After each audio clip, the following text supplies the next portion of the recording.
기준금리를 또다시 동결했습니다. 올해 안에 미국이 기준금리를 올릴 가능성이 우세한 가운데 인상 시기와 횟수를 두고는 전망이 엇갈리고 있습니다. 정부가 은행과 산업자본 간 분리규제를 완화하고 최저자본금 기준을 낮춰 인터넷 전문은행을 설립할 수 있는 자격을 산업자본에도 주기로 했습니다. 올해 안에 업체 한두 곳을 시범 인가한 뒤 내년부터 비금융업체를 대상으로 사업자를 선정할 계획입니다. 건설 현장의 비숙련 외국인 근로자들이 3년 사이 10만 명 이상 크게 늘어나면서 부실 시공 우려가 높아지고 있습니다. 올 들어 4월까지 하자 조정 심사 접수 건수가 2천여 건을 넘었습니다. 롯데케미칼이 미국 석유화학기업 엑시올사와 루이지애나주의 에탄 크래커 플랜트를 건설하는 내용의 합작 사업 계약을 체결했습니다.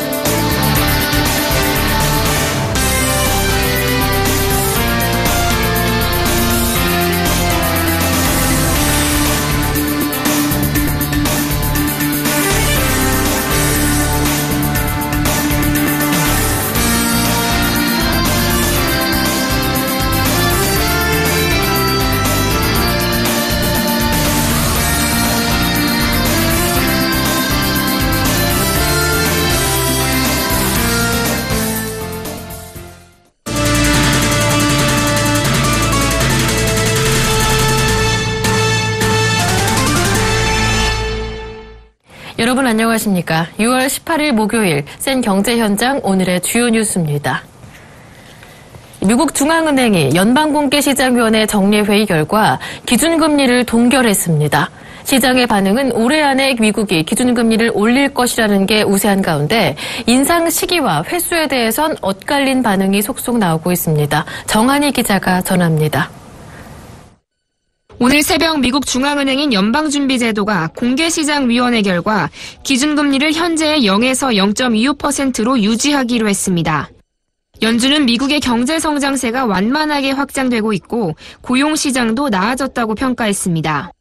하지만 노동시장이 더 개선되고 물가 상승률이 2% 목표치에 근접한다는 합리적인 확신이 설 때 기준금리를 올리는 것이 맞다며 이번 금리 동결 배경을 설명했습니다. 이번 회의에서 연준 위원 17명 중 15명이 올해 안에 금리 인상이 불가피하다고 밝히면서 현재의 제로 수준의 금리를 연내 올릴 가능성이 커졌습니다. 하지만 옐런 의장이 구체적인 금리 인상 시점에 대해서는 말을 아끼고 점진적인 금리 인상을 강조하자 그 시기와 횟수에 대해 시장의 의견이 엇갈리고 있습니다. 월스트리트 저널에 따르면 이번 FOMC 회의를 두고 JP모건은 올해 안에 기준금리가 2번 인상될 것으로 전망했습니다. BNP 파리바는 이번 9월에 한 차례 금리를 올릴 것으로 내다봤습니다. 반면 프레스티지 이코노믹스는 올해 기준금리를 올리지 않을 것으로 관측해 월가 전문가들의 의견이 엇갈리는 모습이었습니다. 국내 금융사는 올해 내 금리 인상에는 동의하면서도 시기에 대해선 이견을 보였습니다. 미국 연준의 금리 인상은 9월에 시작될 것으로 예상하고 있습니다. 9월에 시작해서 12월에 한 차례 더 인상하는 것을 예상하고 있습니다. 6월 FOMC 회의를 계기로 올해 연내 미 연준의 금리 인상은 여전히 유효하지만 금리 인상 시기가 9월에서 12월로 연기될 가능성이 높아졌습니다. 9월에서 12월로 연기된다면은 하반기 미 연준의 금리 인상은 당초 2차례 인상에서 한 차례 인상으로 그 빈도가 축소가 될 것입니다. 오늘 우리 증시는 미국의 기준금리 동결 소식에 상승 출발하며 한숨 돌리는 모습이었습니다. 미 연준이 연내 금리 인상을 재확인하면서 국내 금융투자 업계에서는 미국의 금리 인상 시기와 횟수를 두고 갑로늘박이 벌어진 하루였습니다. 서울경제TV 정한입니다. 인터넷 전문은행의 산업자본의 참여가 허용되고 최저자본금은 시중은행의 절반 수준인 500억 원으로 정해졌습니다. 영업 범위에도 제한을 두지 않고 예금과 대출뿐 아니라 외국환, 신용카드업, 방카슈랑스 업무 등을 모두 할 수 있습니다. 금융위원회는 오늘 이 같은 인터넷 은행 방안을 발표했습니다. 특히 정보통신기술기업의 참여를 유도하기 위해 은행법상 현행 4%인 산업자본의 은행지분 보유 한도가 인터넷 전문은행에 한해선 50%로 대폭 높아집니다. 다만 재벌기업은 은행이 대주주의 사금고가 될 수 있다는 우려에 완화 대상에서 제외됩니다. 인터넷 은행의 활성화를 위해 계좌 개설 때 신분증 사본의 온라인 제출, 영상통화, 현금카드 전달 때 확인, 기존 계좌 활용 등 다양한 비대면 확인 방식을 12월부터 적용합니다. 금융위는 일단 현행 은산분리 규제 체제에서 적격성을 갖춘 한두 곳에 연내 시범인가를 내줘 인터넷 전문은행을 출범시킨 뒤 내년 상반기 본인가를 할 방침입니다. 올해 분양시장이 활기를 띠면서 상반기 아파트 분양 물량이 2000년 이후 최대치를 기록했습니다. 부동산 114와 건설업계에 따르면 올 들어 6월 현재까지 전국에서 분양된 아파트 물량은 총 17만 6,689가구로 조사됐습니다. 이는 부동산 114가 분양 계획을 조사하기 시작한 2000년 이후 상반기 물량으로는 역대 최대입니다. 6월 현재까지 경기도에서 가장 많은 69,408가구가 분양돼 전체 분양 실적의 39.2%를 차지했습니다. 다음으로 경상남도 19,416가구, 충청남도 14,190가구, 서울 12,430가구 등의 순이었습니다. 부동산 114는 이달 말까지 추가로 10,000가구에서 15,000가구가 분양될 예정이어서 상반기 분양 물량이 19만 가구에 육박할 것으로 보고 있습니다. 건설 현장에서 외국인 근로자들의 수가 3년 새 10만 명 이상 크게 늘었습니다. 한국건설산업연구원이 조사한 건설 현장의 외국인 근로자 현황에 따르면 외국인 근로자 수는 지난 2011년 16만 명에서 2014년에는 26만 명으로 3년 새 62.5% 급증했습니다. 특히 지난해 26만 명의 외국인 근로자 중 합법 근로자는 5만 명에 불과했고 80% 이상인 21만 명은 불법 근로자로 조사됐습니다. 심규번 건설산업연구원 연구위원은 외국인 근로자 증가 이유에 대해 건설 현장은 다른 업종보다 일당이 높기 때문이라며 별다른 기술이 없는 외국인 근로자들이 일하고 있다고 설명했습니다. 심 의원은 대기업 건설사들이 하청업체를 주고 그 하청업체가 또 다른 하청업체를 통해 인부들을 관리하는 상황이라며 불법 외국인 근로자들의 신분 노출이 쉽게 이루어지지 않기 때문에 취업비자가 만료된 외국인들이 숨기 쉬운 환경이라고 분석했습니다. 건설 현장에서 일하는 외국인 근로자들이 크게 늘고 있지만 이들 대부분은 비숙련 인력인 탓에 부실 시공 우려도 제기됐는데요.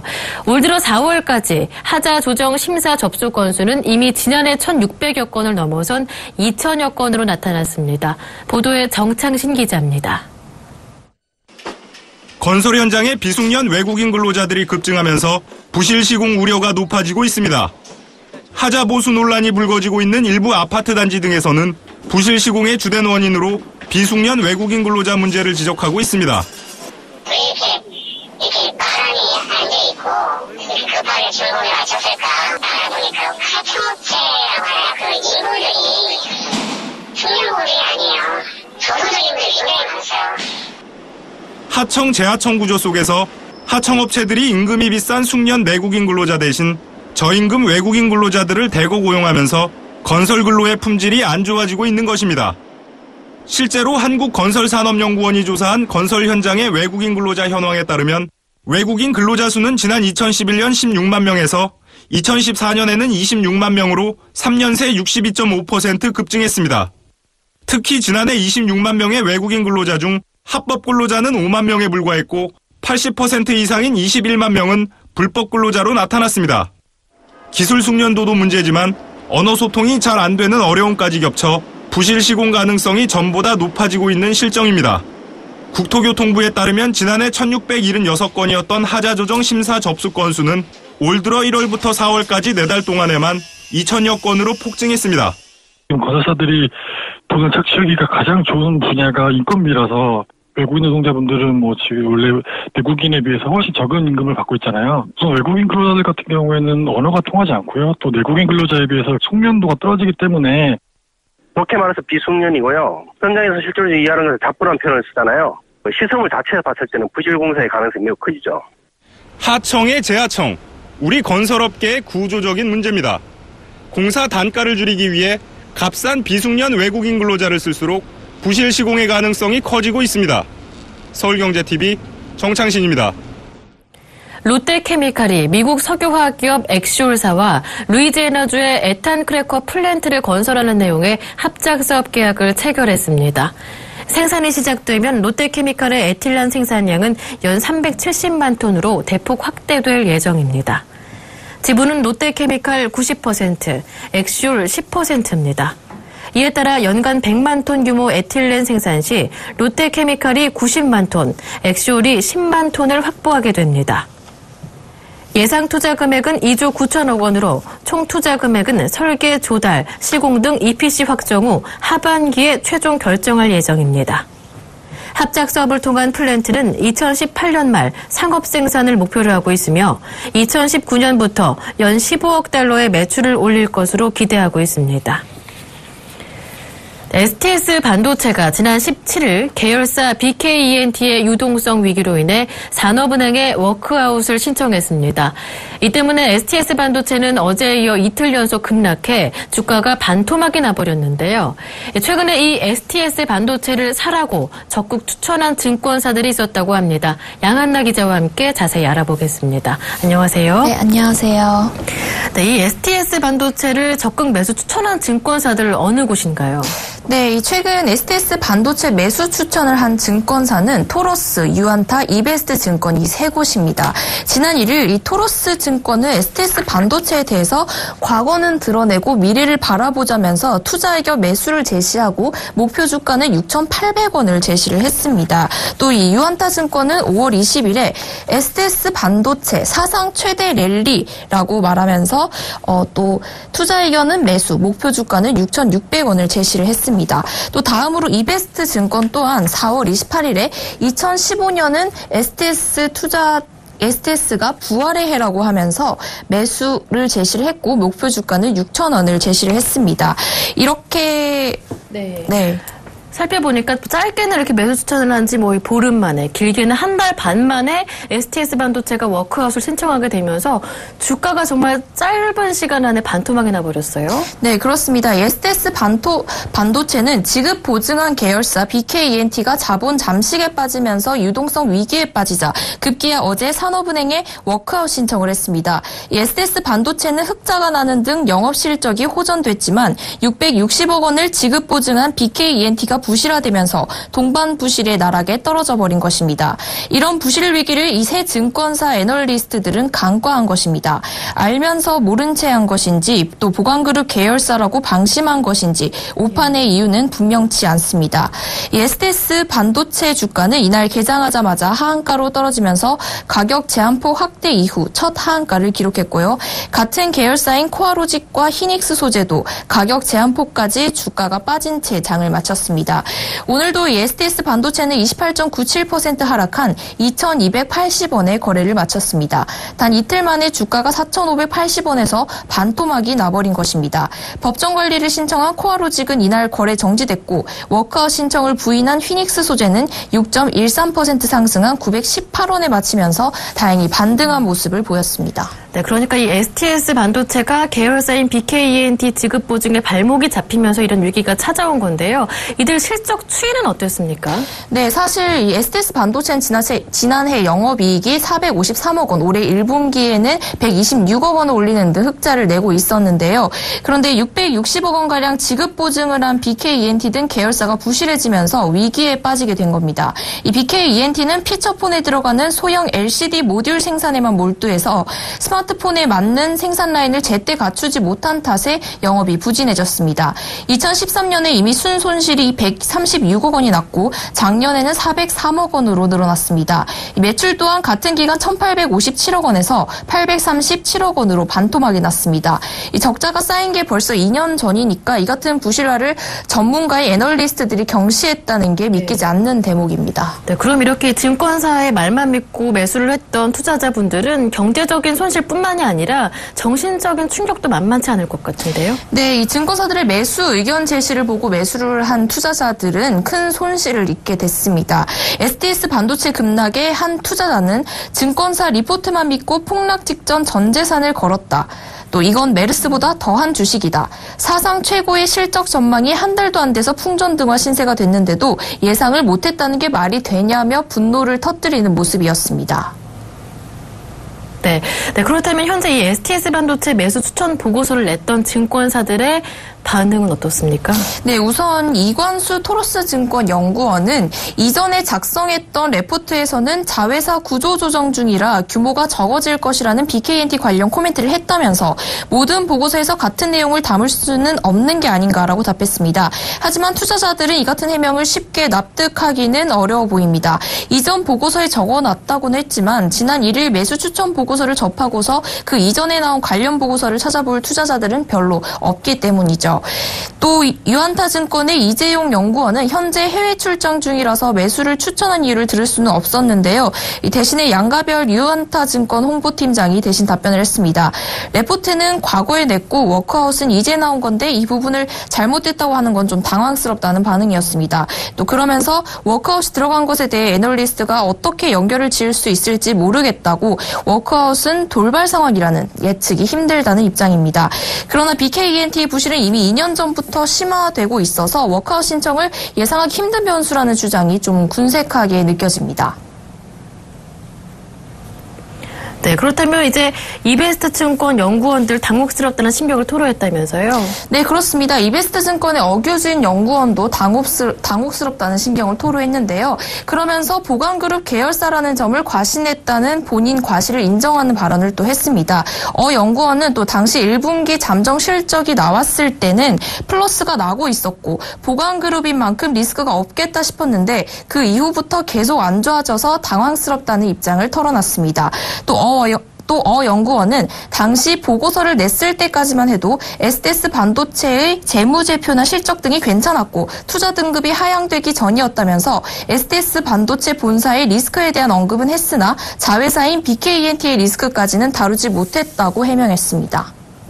네, 말씀 잘 들었습니다. 지금까지 보도국의 양한나 기자와 함께했습니다. 고맙습니다. 네, 감사합니다.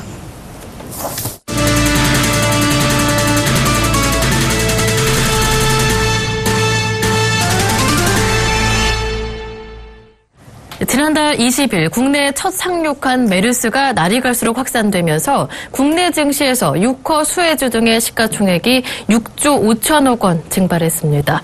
진원생명과학을 비롯해 20여 개 업체가 소위 메르스 테마주로 급부상했지만 메르스 백신이 존재하지 않는다는 전문가의 지적에 하루 만에 하한가로 직행하기도 했습니다. 중국인 관광객인 유커가 감소할 것이란 예상에 유커 수혜주로 승승장구하던 화장품 업종의 시가총액은 한 달 새 3조 4천억 원가량 허공으로 사라졌습니다. 액면 분할 후 고공행진을 보이던 아모레퍼시픽과 한국화장품, 산성 LNS, 콜마 B&H 등이 급락했습니다. 백화점 업종도 한 달간 시가총액이 2조 3천억 원가량 실종되며 롯데쇼핑, 현대백화점, 신세계 등이 줄줄이 하락했습니다. 하나투어, 모두투어, 세중, 레드캡투어 등 여행 레저주 또한 직격탄을 맞았습니다. 추가 경정 예산 편성이 증시의 관심권 안에 들어오면서 올 상반기 유일한 호재라는 평가가 나오고 있습니다. 삼성증권은 최근 보고서에서 추경은 기본적으로 투자 심리 회복에 긍정적으로 작용해왔다며 2000년 이래 추경이 편성된 해 대부분은 추경이 시장 상승에 중요한 기폭제가 됐다며 특히 외국인 수급에 미치는 영향이 컸다고 진단했습니다. 실제 추경 편성일과 120일 뒤 코스피를 비교한 결과 지수 상승률이 2009년에는 33.61%에 달했고 2003년 24.35%, 2004년 16.94% 등 7개년은 지수가 상승세를 보였습니다. 삼성증권은 올해 추경 규모는 2013년 당시 17조 3천억 원과 유사한 규모로 예상할 수 있다고 분석했습니다. LG전자가 프리미엄 주방가전 패키지 다이아몬드 컬렉션을 출시하며 미국 가전시장 공략에 나섰습니다. LG전자는 올해 미국 베스트바이, 홈디포, 시어즈, 로스 등 대형 가전 유통업체 2천여 개 매장에 다이아몬드 컬렉션을 출시할 계획입니다. 다이아몬드 컬렉션은 냉장고, 오븐, 전자레인지, 식기세척기 등 주요 가전제품에 스테인리스 재질과 블랙코팅 디자인을 적용한 프리미엄 주방가전 패키지입니다. 기존 스테인리스 제품에 비해 지문 등 외부 오염에 강하고 음식물 같은 이물질도 쉽게 닦이는 것이 특징입니다. 이번에 선보인 신제품은 얼음 정수기 냉장고를 포함한 냉장고 6개 모델, 오븐레인지 2개 모델, 전자레인지 1개 모델, 식기세척기 1개 모델 등입니다. 조성진 LG전자 H&A 사업본부장은 미국 소비자들의 기호를 반영한 프리미엄 주방가전 패키지로 미국 가전시장을 선도할 것이라고 강조했습니다. 증권선물위원회는 오늘 회계처리 기준을 위반해 재무제표를 작성 공시한 SBI저축은행 등 6개 저축은행과 임원에 대해 증권 발행 제한, 감사인 지정, 검찰 고발 통보 등의 징계 조치를 내렸습니다. 증선위에 따르면 SBI저축은행은 2011년 6월 말, 9월 말, 12월 말 결산기에 대출 채권에 대한 대손 충당금을 과소계상해 회계 처리한 혐의를 받고 있습니다. SBI저축은행은 차입금이나 기타 충당 부채를 더 적게 계산하거나 반대로 이자 수익 및 지분법 적용 투자 주식의 가치를 과다하게 계산하기도 했습니다. 또 3일상호저축은행은 2011년 6월 말 결산기 대출 채권에 대한 대손 충당금을, 미래저축은행은 2천억 원대 대출 채권 대손 충당금을 과소 계상했습니다. 한주저축은행과 솔로몬저축은행, 진흥저축은행도 모두 비슷한 혐의를 받고 있습니다. 미국계 헤지펀드 엘리엇 매니지먼트는 오늘 경영권 승계와 관련한 삼성그룹 지배구조 개편 필요성에 대해 인지하고 이를 지지한다면서도 엘리엇은 합병안이 불공정하고 불법적이며 삼성물산 주주들에게 심각하게 불공정하다는 입장에는 변함이 없다고 밝혔습니다. 식품의약품안전처는 자체 브랜드인 PB 제품을 대형 유통매장에 납품하면서 유통기한을 표시하지 않거나 품질 검사를 하지 않는 등의 불법 행위를 한 CU, 롯데쇼핑 등 11개 식품제조 가공업체들을 적발해 관할 지방자치단체에 행정처분을 의뢰했습니다. 전경련은 지난해 5월 박근혜 대통령이 공공기관 정상화 워크숍에서 공공기관의 불공정 거래 행위에 대한 개선을 강조했음에도 그런 관행이 사라지지 않고 있다며 오늘 사례를 공개했습니다. 모든 어린이집은 12월 18일까지 폐쇄로 텔레비전인 CCTV를 설치해야 합니다. 보건복지부는 이 같은 내용의 영유아 보육법 시행령을 입법 예고했습니다.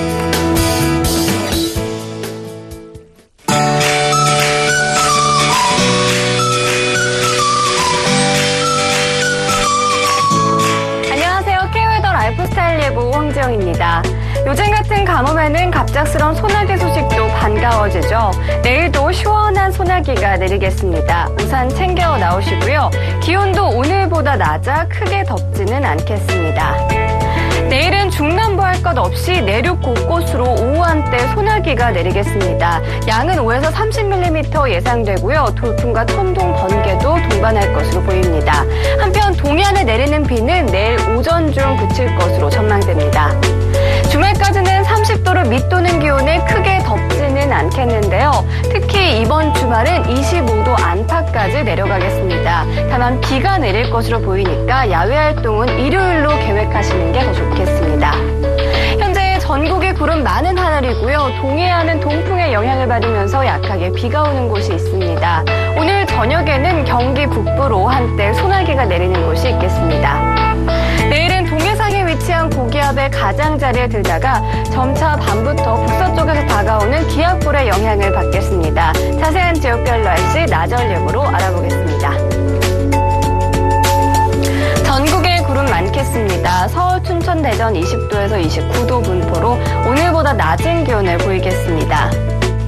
동해안의 비는 오전 중 그치겠고 저온 현상은 계속되겠습니다. 낮 기온 속초 19도, 강릉 20도 예상됩니다. 오후에는 내륙 곳곳으로 소나기가 내리겠고 광주 29도, 부산 25도, 대구 28도까지 오르겠습니다. 서해와 동해상에선 비가 내리겠고요. 바다의 물결은 남해상에서 다소 높게 일겠습니다. 다음 주부터는 다시 30도대의 더위가 이어지겠고요. 수요일에는 제주도에 비 소식이 있습니다. 기상정보였습니다.